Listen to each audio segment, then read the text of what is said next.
आप देख रहे हैं आजाद बोल इंडिया का हेडलाइंस शो। आज है 11 सितंबर 2025। मैं हूं आदिल खान आजाद। दुनिया के सबसे बड़े अखबारों और पोर्टल से चुनी गई कुछ बड़ी खबरों को आपके सामने रखेंगे, जिन्होंने आज सुर्खियां बटोरी। इस शो में आज आप देखेंगे कतर हमले के बाद अरब इस्लामी block active, Saudi crown prince के दोहा पहुंचने का इंतजार। नेतन्याहू हुआ बेकाबू, ट्रंप तक की नहीं सुनी, बोला फिर करेंगे हमला। गजा सिटी से 2 लाख लोग हुए बेघर, सड़कें बंद, स्नाइपर्स हर हिलने वाली चीज पर चला रहे गोली। दोहा से आई कंफर्मेशन, इस्राएली हमले में हमास के सीनियर लीडर्स हुए थे जख्मी, एक की हालत नाजुक। नेतन्याहू से ट्रंप के गुस्सा होने की खबर, कतर और अरब वर्ल्ड को लेकर भिड़ गए दोनों। कतर ने नेतन्याहू को लताड़ा, कहा लापरवाह बयान, मुल्कों की हाकमियत को धमकी। और 35 लोगों की मौत के बाद यमन ने फिर किया इसराइल पर हमला, ईरान ने की यमन पर हुए बड़े अटैक की मजम्मत। शुरुआत करते हैं शो की और सबसे पहले कुछ अहम अपडेट्स सुन लीजिए।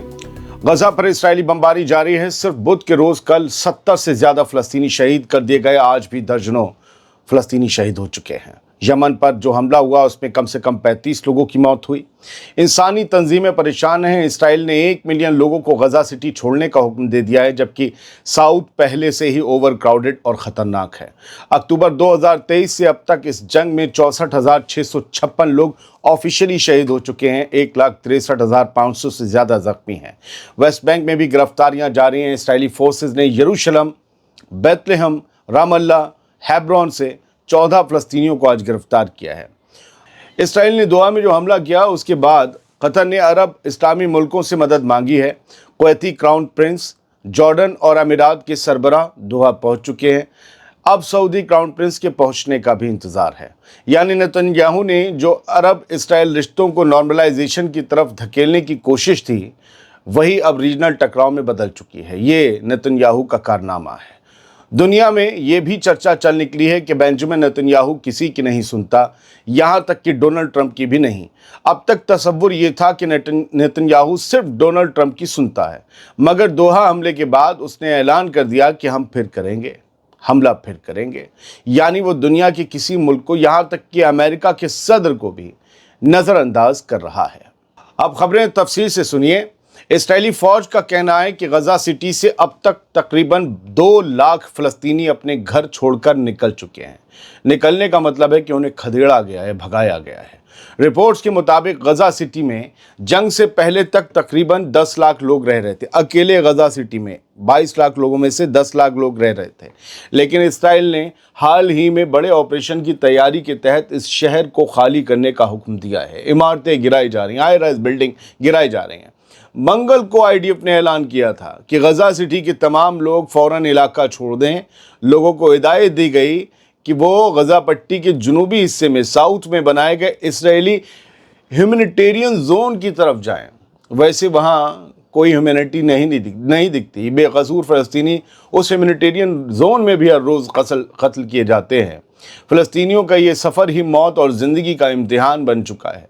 गजा की सलाउद्दीन स्ट्रीट पूरी तरह से बंद है। कोई भी हिलेगा तो इस्राएली स्नाइपर उसे मार देंगे। दूर बैठे हुए दूरबीन से लगाकर बंदूक राइफल तैयार रखते हैं। गजा की कोस्टल रोड पर खौफनाक हालात हैं। जो साहिली रोड है समंदर के किनारे, उस पर खौफनाक हालात हैं। ऊंची इमारतें गिरा दी गई हैं। लोग टेंटों में बेघर पड़े हुए हैं। हकीकत यह है कि गजा में अब कहीं भी कोई सेफ जोन बाकी नहीं रहा है। गजा के हालात बेहद ख़राब हैं। भुखमरी, लाचारी, बेबसी, मजबूरी और रोज़ शहादतों के सिलसिले। बात कतर की, और कतर की खबरें सरे फहरिस्त हैं। बड़ी हलचल चल रही है सर। फिलहाल तो कतर में हुए अटैक से जुड़ी एक बड़ी अपडेट निकलकर सामने आई है। वो ये कि 2 दिन पहले कतर में हुए इस्राएली हवाई हमले में हमास के कई सीनियर सियासी रहनुमा जख्मी हो गए थे। अब ये बात कंफर्म हो चुकी है। इनमें से एक की हालत नाजुक बताई जा रही है। अरब अखबार अशर्क अल अवसद के हवाले से मालूम हुआ कि इन रहनुमाओं का इलाज दोहा के एक प्राइवेट हॉस्पिटल में सख्त सिक्योरिटी के तहत जारी है। जब मैं रहनुमा कहूँ तो इसका मतलब है सीनियर लीडर। सबसे भारी बमबारी खलील अल हया के विला पर हुई थी, जहां उनका प्राइवेट दफ्तर मौजूद था। इसी कंपाउंड में हमास का सियासी दफ्तर भी था, जहां उस वक्त सीनियर लीडर्स का इजलास जारी था। खबर के मुताबिक सबसे ज्यादा बमबारी हमास के सियासी रहबर रह चुके इस्माइल हानिया के पुराने दफ्तर के हिस्से पर हुई। हानिया पिछले साल ईरान की दारुल हुकूमत तेहरान में इस्राएली हमले में कत्ल कर दिए गए थे। बताया जाता है कि मीटिंग में मौजूद कई सीनियर रहनुमा जख्मी हुए कतर में, लेकिन बच गए क्योंकि वो कमरे के दूसरे कोने में बैठे थे। जख्मियों की पहचान जाहिर नहीं की गई है, मगर अशर्क अल अवसत अखबार के मुताबिक इसराइल ने शायद मोबाइल फोन्स की ट्रैकिंग के जरिए लोकेशन हासिल की। हालांकि हमास लीडर आमतौर पर अपने फोन्स क्लोज डोर मीटिंग से बाहर छोड़ देते हैं, इसी वजह से ज़्यादा जानी नुकसान गार्ड्स और स्टाफ का हुआ।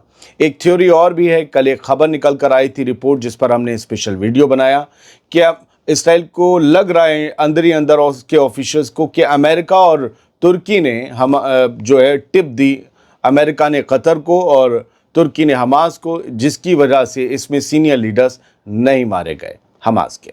बढ़ते हैं आगे, एक और ख़बर का रुख करते हैं। इसी ज़मीन से जुड़ी खबर है। इस्राएली हवाई हमले में दोहा में अपने सीनियर रहनुमाओं और दफ्तरों पर भारी नुकसान झेलने के बावजूद हमास ने आज ऐलान किया है कि वो होस्टेज डील और जंग ख़त्म करने के लिए जारी बातचीत को फिर से शुरू करेगा, यानी वो बातचीत की पटरी से पीछे नहीं हटेगा। रिपोर्ट के मुताबिक हमास के सियासी ब्यूरो ने इत्तेफाक से फैसला किया है कि बातचीत जारी रखी जाएगी और वो फ़लस्तीन की मांगों पर डटे रहेंगे। इनमें मुकम्मल जंगबंदी, गज़ा से इसराइली फ़ौज की वापसी और गज़ा के मुस्तकबिल की हुकूमत से मुतालिक गारंटी शामिल है। हमास का कहना है कि सिक्योरिटी हालात बेहतर होते ही अगले कुछ दिनों में वो वसीलों यानी कि मीडिएटर्स के ज़रिए राब्ता बहाल करेंगे। बढ़ते हैं आगे, कतर जैसे अरब मुल्क पर हमला बेंजामिन नेतन्याहू के लिए बड़ा घाटा साबित हो सकता है, क्योंकि खबर है कि अमेरिका और इसराइल के रिश्तों में अब दरार साफ नज़र आने लगी है। खबर है, हम नहीं कह रहे। वॉल स्ट्रीट जर्नल की रिपोर्ट के मुताबिक अमेरिकी सदर डोनाल्ड ट्रंप ने इसराइली वज़ीर आज़म बेंजामिन नेतन्याहू से मंगल को एक बेहद गर्मा गर्म फ़ोन कॉल में दोहा पर हुए इसराइली हमले पर अपनी सख्त नाराज़गी जताई थी। भले ही बाहर ट्रंप कह दें कि हमें पता था, लेकिन नहीं, असल में वो कहना पड़ता है कि हमें लूप में लिया, हमें नज़रअंदाज नहीं किया, वरना दुनिया के क्या, अबे तुम्हें बिना बताए हमला कर रहा है, तो कहना पड़ता नहीं मालूम था, चन्नू ने बताया था हमें। तो जबकि नेतन्याहू ने ये हरकत खुद अंजाम दी, ऑफिशियली व्हाइट हाउस को नहीं बताया था। खबर यही है। सोर्सेज के हवाले से कहा गया कि ट्रंप गुस्से में थे उस फोन कॉल के दौरान, क्योंकि उन्हें इस हमले की जानकारी इसराइल से नहीं बल्कि अमेरिकी फौज से मिली, और वो भी तब जब हमला जारी था, यानी शुरू हो चुका था। डोनाल्ड ट्रंप ने नेतन्याहू से कहा कि कतर जैसे अमेरिका के अहम दोस्त मुल्क और गजा जंग की सुलह करवाने वाले मुल्क पर हमला करना नासमझी और गलत फैसला था। यानी बेंजामिन नेतन्याहू नासमझ है, गलत है। नेतन्याहू ने सफाई दी कि उसके पास हमले का मौका बहुत छोटा था और उसने उसी वक्त में स्ट्राइक करना बेहतर समझा। पहली फ़ोन कॉल में बड़ी और कड़ी और गर्मा गर्म बहस के बाद एक दूसरा कॉल भी हुआ, नेतन्याहू और ट्रंप के बाद, रिपोर्ट कहती है, और इस दूसरी कॉल में लहजा कुछ नरम था। इस दौरान ट्रंप ने पूछा कि हमला कामयाब हुआ या नहीं। चलो कर लिया तो कर लिया, मगर नेतन्याहू इसका साफ जवाब नहीं दे पाया, क्योंकि उसे नहीं पता था कि वो कामयाब हुआ या नहीं। बाद में हमास ने ऐलान किया कि उसकी क़यादत, उसकी लीडरशिप सलामत है, जबकि ग्रुप के 5 लोग और कतर के सिक्योरिटी ऑफिसर इस हमले में मारे गए। रिपोर्ट कहती है कि डोनाल्ड ट्रंप इसराइल के पुराने और पक्के हिमायती रहे हैं, लेकिन अब नेतन्याहू की बार बार की एक तरफा कार्रवाइयों से वो परेशान हो रहे हैं, जो अमेरिका की मिडिल ईस्ट पॉलिसी को नुकसान पहुंचा रही है। याद रखिएगा, अमेरिका के लिए उसका इंटरेस्ट और उसकी पॉलिसी सबसे पहली होती है, उसके बाद ही कोई आता है। अमेरिका को जो भी नुकसान पहुंचाएगा वो अमेरिका के निशाने पर आएगा। खैर, इसराइल के मामले में थोड़ा इसे सख्ती से नहीं कह सकते। बढ़ते आगे, कतर ने इसराइली वज़ीर आज़म बेंजामिन नेतन्याहू के बयानों को लापरवाह करार देते हुए सख्त अल्फाज में जवाब दिया है। बुध की देर रात जारी किए गए इस बयान में कतर की खारजा वजारत ने, यानी फॉरेन मिनिस्ट्री ने, ये कहा कि नेतन्याहू की बातें मुल्कों की हाकमियत को खुली धमकी हैं, यानी मुल्क के हाकिमों को, मुल्क के बादशाहों को, वहाँ के प्रीमियर्स को खुली धमकी हैं। कतर ने याद दिलाया कि हमास का दफ्तर दोहा में अमेरिका और इसराइल की दरख्वास्त पर करवाए गए वसीलों की कोशिश यानी मीडिएशन एफर्ट्स के तहत खोला गया था। खुद अमेरिका और इसराइल इसके लिए राज़ी था, तभी हमास के दफ्तर वहाँ खुले। दरअसल कल रात नेतन्याहू ने ऐलान किया था कि अगर कतर ने हमास के लीडर्स को अपने मुल्क से बाहर नहीं निकाला तो वो कतर पर फिर से हमला करेगा। अब कतर इसराइल और अमेरिका को वही बात याद दिलाकर ये साबित करना चाहता है, या बंद लफ्ज़ों में कहना चाहता है कि तुम्हारी मर्ज़ी से जो आए थे लोग, अब वो तुम्हारी मर्ज़ी से नहीं जाएंगे। हम तुम्हारे हुक्म पर बजा नहीं लाएंगे, ना हमास के लीडर्स को निकालेंगे। कुछ खबरें यहाँ से देख लीजिए। अल अरेबिया की हेडलाइन है, Israeli army says intercepted missile fire from Yemen. Yemen की तरफ से ये कहा गया कि उन्होंने एक मिसाइल लॉन्च की और वो मिसाइल पहुंची भी इसराइल, लेकिन इसराइली आर्मी का ये दावा है कि उसने यमन की इस मिसाइल को मारकर गिरा दिया, इंटरसेप्ट कर लिया। लेकिन अभी याहिया सारी जो है ना, उनका बयान नहीं आया है, जो कि यमनी आर्म फोर्सेस के स्पोक्स पर्सन है। कल जिनके ऑफिस को और टीवी चैनल्स को जिससे उनका बयान आता है सामने दुनिया के, उसे उड़ाने का आईडीएफ ने दावा किया था, जबकि याहिया सारी के अकाउंट से कहा गया था कि दो अखबारों के दफ्तरों पर हमले हुए हैं, उनका दफ्तर नहीं उड़ा है। तो इसराइल से निस्बत रखने वाले बहुत से एक्स अकाउंट्स कह रहे थे कि याहिया सारी के दफ्तर को उड़ा दिया, इसलिए हमने आपको वो खबर दी थी, लेकिन क्वेश्चन मार्क के साथ दी थी, क्योंकि हम अपनी जिम्मेदारी को समझते हैं।